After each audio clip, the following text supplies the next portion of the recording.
কি নটাঙ্কি কি ডালা একটা হাত মুলো হয়ে গেছে তা ওই এক হাত দিয়ে কি যুদ্ধ যুদ্ধ খেলবি নাকি? এই জন্য বলে শালি তুই টিটিভি, তোর বুদ্ধি হাঁটুতে আছে। যাকে নিজে থেকে যখন এসে গেছিস খুব ভালো হয়েছে, কিন্তু এসেছিস বেরোতে তো আর পারবি না, তাই না?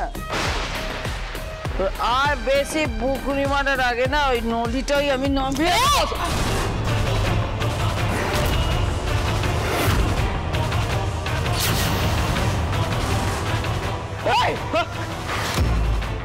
কি ভেবেছিলি তুই আমি খালি হাতে এসেছি?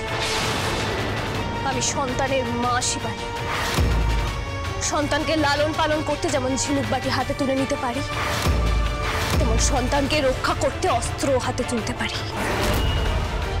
আমার মেয়ের জীবনের 7টা বছর কেড়ে নিয়েছিস তুই, আজ তার হিসেব তো তোকে দিতেই হবে।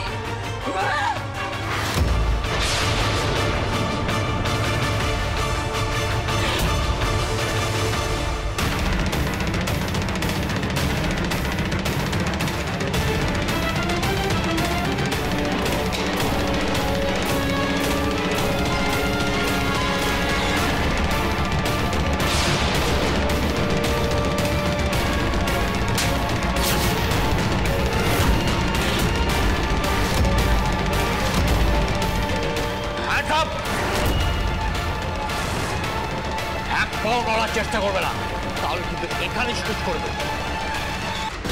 সারি হারামজাদি, পুলিশ এনেছিস? পুলিশ?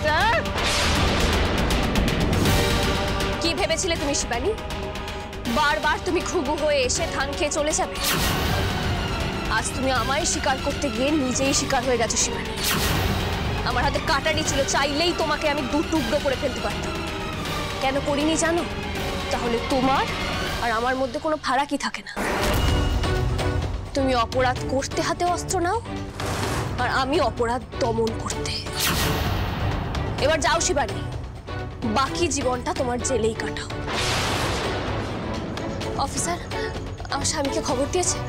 হ্যাঁ ম্যাডাম, ওনাকে জানানো হয়েছে। পুতুল, তুমি কেন আমাকে চিন্তায় ফেলো? হ্যাঁ, একা কেন চলে এলে? আজ আমি যদি না আসতাম তাহলে এবারেও যে শিবানী পালিয়ে যেত। অনেক বছরও পালিয়ে বেঁচেছে, এবার যাকে শাস্তিটা দিতেই হতো আমায়।